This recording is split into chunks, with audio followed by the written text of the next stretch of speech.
good morning. Good morning to the total class. So today we are going to continue electronic devices and circuits class. As a continuation of the last basic fundamentals we discussed already in the last class. What's the reason for having these electronic devices and circuits subject in the second year first semester? And what are the basic materials we have? And why you are stick on to the semiconductor materials for the electronics. These are all the details we discussed in the last video. And today we'll continue what are the different types of semiconductor materials we are having and why you are preferring silicon basic material as a semiconductor in electronics. Why not the remaining semiconductor materials? And what are the basic semiconductor devices we are making use of in electronics and devices circuits concepts? And what are the basic applications of that electronic devices that we will discuss in today's class? Let us see first what are the different types of semiconductor materials we are having. Let us see the semiconductor material already in the last class we discussed. Semiconductor materials properties are lies in between conductors to the insulators. Semiconductor, the name itself gives an explanation. The conductivity property is lies in between conductor as well as insulator, and which is more flexible to adjust the conductivity of semiconductors, but there is no any such controlling either on insulators or on conductors. That's the first reason we are preferring semiconductors in electronics. This concept already in the first class we discussed.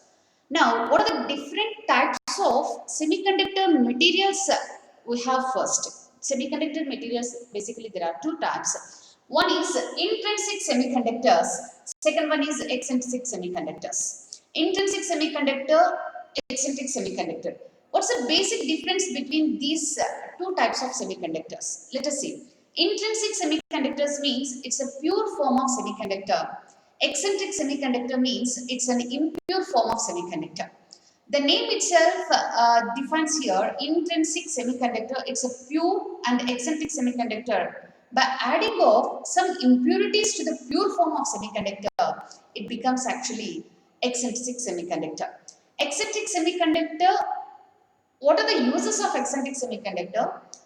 Why we are not preferring intrinsic semiconductors? Let us discuss now.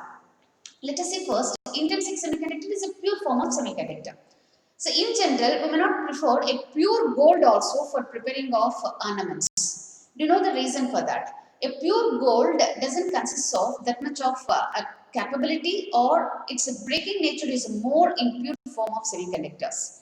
Similarly, whenever you go for the pure form of semiconductors, there is no chance to have improving the conductivity as we wish. That's the reason definitely have to increase one type of concentration of charge carriers in intrinsic semiconductors. Then the conductivity, whatever we are wishing to improve based on the different circumstances, there is a possibility to increase the conductivity of semiconductors by adding impurities to the pure form of semiconductor.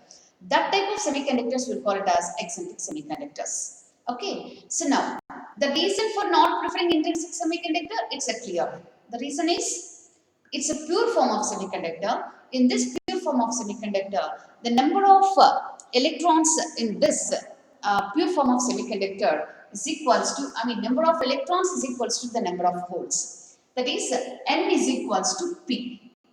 This N is equals to P means number of electrons is equals to number of holes. Whenever the number of electrons is equals to number of holes, there is no any required conductivity is possible either for increasing of temperature or for applying of an external voltage. Because of that reason, there is no proper conductivity we can expect on different circumstances. Whenever N is equals to P, that is number of electrons is equals to number of holes. See, here we may be having some doubt. If number of electrons is equals to number of holes, there is no possibility how required conductivity in this intrinsic semiconductors. What is the possibility of increasing the conductivity means? Either to increase the number of holes or either to increase the number of electrons. So either increasing of this or increasing of this, it's only possible to increase the conductivity in semiconductors. That's the reason we'll call it as impure form of semiconductor is eccentric semiconductors. Impure form of semiconductor is eccentric semiconductors. Now, how we can have this impure form of semiconductors? By adding impurities. By adding of impurities into the intrinsic semiconductor is called actually the process of doping. So that adding of impurities to the intrinsic semiconductor will be having eccentric semiconductor. So what type of eccentric semiconductors we are having means based on the type of impurities added to this intrinsic semiconductors, we are having different types of semiconductors which are known as eccentric semiconductors. Suppose if we add pentavalent impurities, that is pentavalent impurities to this particular intrinsic semiconductor, we'll be having pentavalent impurities means in its valence band we are having 5 electrons. Okay, 4 electrons of each and every atom gets added with intrinsic semiconductor atoms. Covalent bond gets taking place with this 4 electrons. Any 4 electrons gets formed with a covalent bond with the existing atoms in this intrinsic semiconductor. Then 1 electron is free from this bonding. This 1 electron will consider it as an actually the free electron which is actually appears in the impure form of semiconductors. So whenever you are adding this number of impurities to this particular intrinsic semiconductor, that is pentavalent impurities, 1 electron is appear to be free for each and every impurity which you are going to add to this intrinsic semiconductors. Because of that, number of electron concentration is goes on increasing based on the number of impurities we are going to add to this intrinsic semiconductors. So whenever the number of electron concentration is goes on increases, that will call it as an N type of semiconductor. Because N type of semiconductor, what are the majority carriers in case of N type of semiconductors? Electrons. Majority carriers are electrons. So majorities are electrons. Okay. So in each and every type of semiconductors, once there are majority carriers, there is a minority carrier concentration also. So the minorities in case of N type are holes. Holes, how you are denoting? Holes are denoting with the P and electrons we are denoting with the N. Okay. So number of electrons increases and minorities are decreases. By adding of pentavalent impurities, electron concentration is increases and hole concentration is decreases.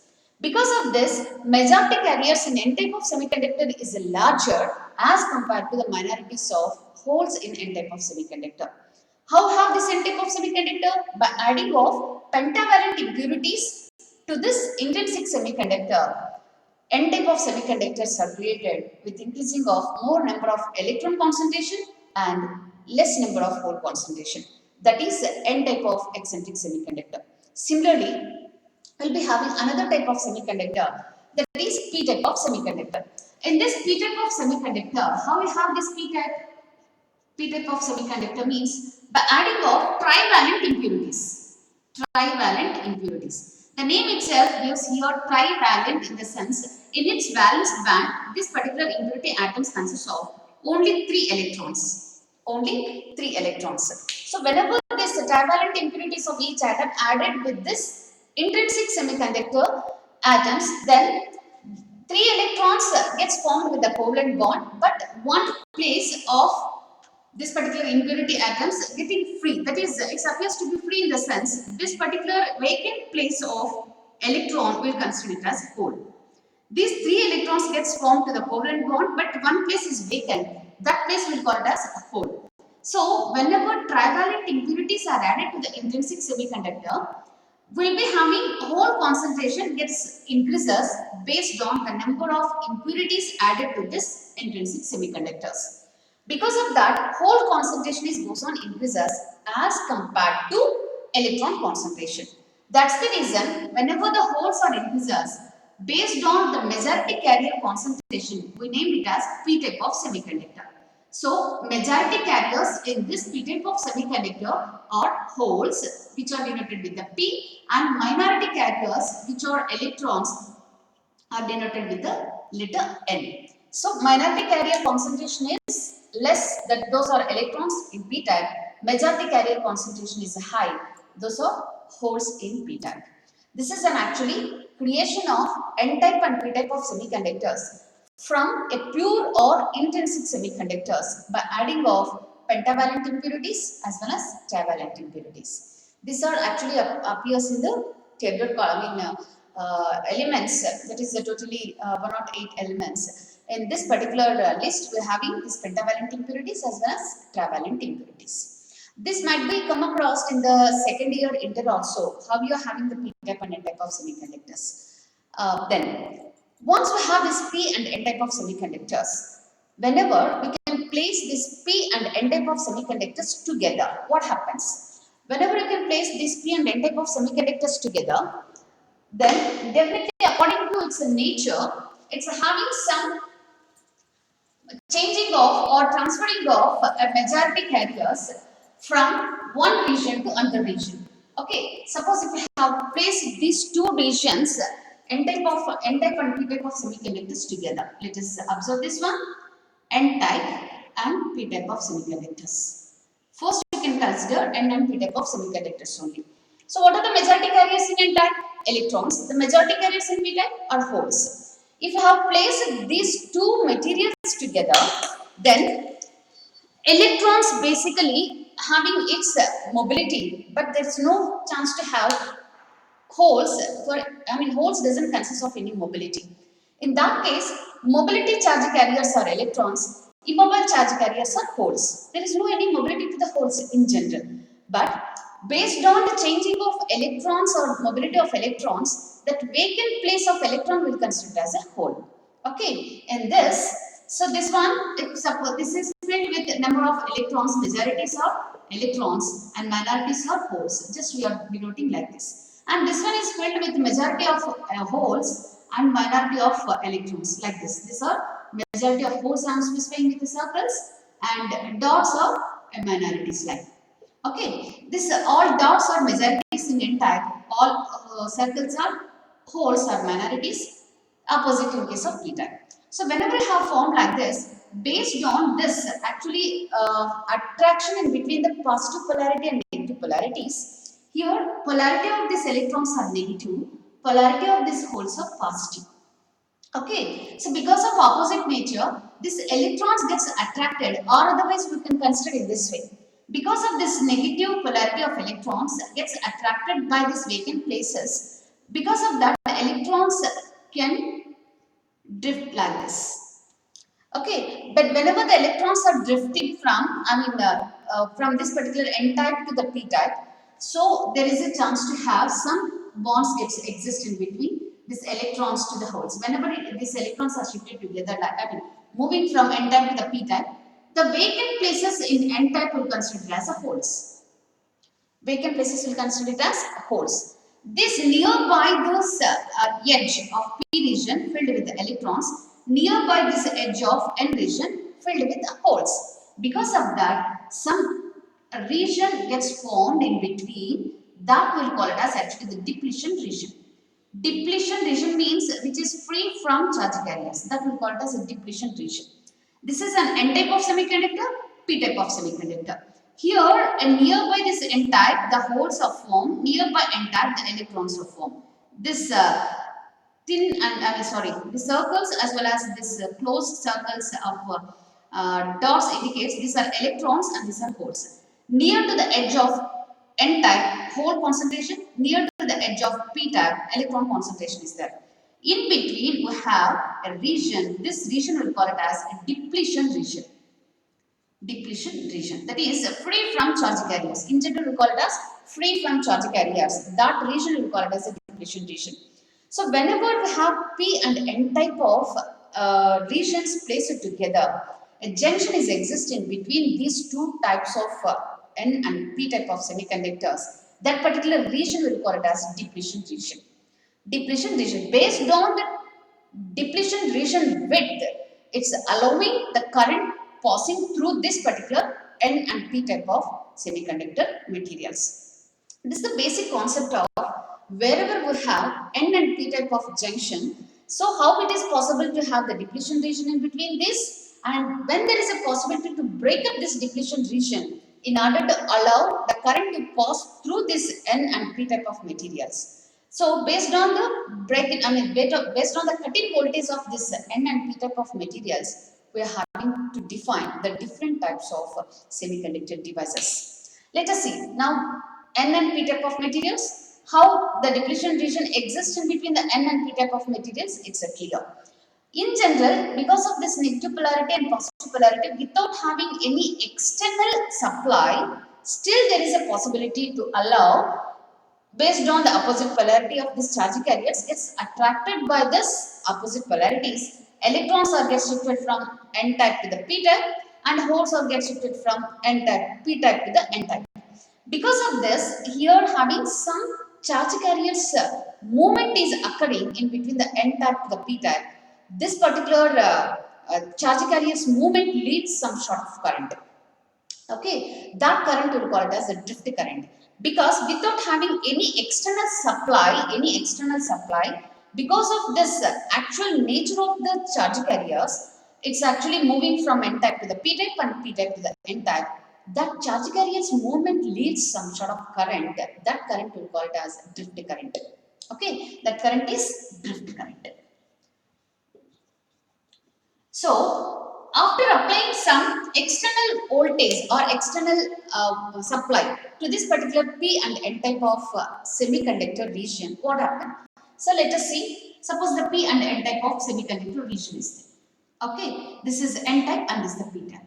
If I have applied an external voltage for this, like a positive polarity, negative polarity, this external voltage should have a positive and negative. This polarities of the supply. This is the voltage source. Positive supply of voltage source you have given to the N type and negative supply of voltage source you have given to the P type. So, because of this positive polarity connected to the majority carriers of electrons region, negative polarity is connected to the majority carriers of holes region. So, how the current actually flows in this particular P and N or N and P type of semiconductor region? How the charge carriers movement is gets taking place? Let us see here first. Because of this polarity, majority carriers in N type are electrons. What is the polarity of electrons? Negative. Because of this positive polarity connected to this N type of semiconductor, this negative charge carriers which are present in N type gets repelled by this positive polarity. Because of this, the electrons gets moved towards this P type. Electrons move towards P type. Okay, because this gets repelled by this positive polarity. Electrons. So here positive polarity is connected to this particular N type of semiconductor, negative polarity connected to the P type of semiconductor. This negative polarity charge carriers have PN junction. Here you have to give suppose P and N junctions. If P and N junctions if you have connected like this, the majority carriers here are holes and in case of N type electrons. Okay. So, because of this positive polarity connected to this P type, holes gets repelled by this positive polarity because holes are also having positive polarity. Because of this positive supply connected to this majority carriers of holes, these holes gets drift here. Because of this drifting, because of moving these holes into the N type of region, and this negative charge carriers, of course, here the negative polarity of the supply is given to the N type. Electrons, polarity of electrons are negative. This polarity of electrons are also gets repelled and traveled towards the junction. Because electrons are crossing this junction from here to here and holes are crossing the junction from here to here. Because of this, majority carriers can increase us actually the concentration at this junction. This leads to diffusion of charge carriers because of an external supply. That current we will call it as diffusion current. Okay, now we have come across actually the drift current as well as diffusion current. These are the major currents appears in the diodes.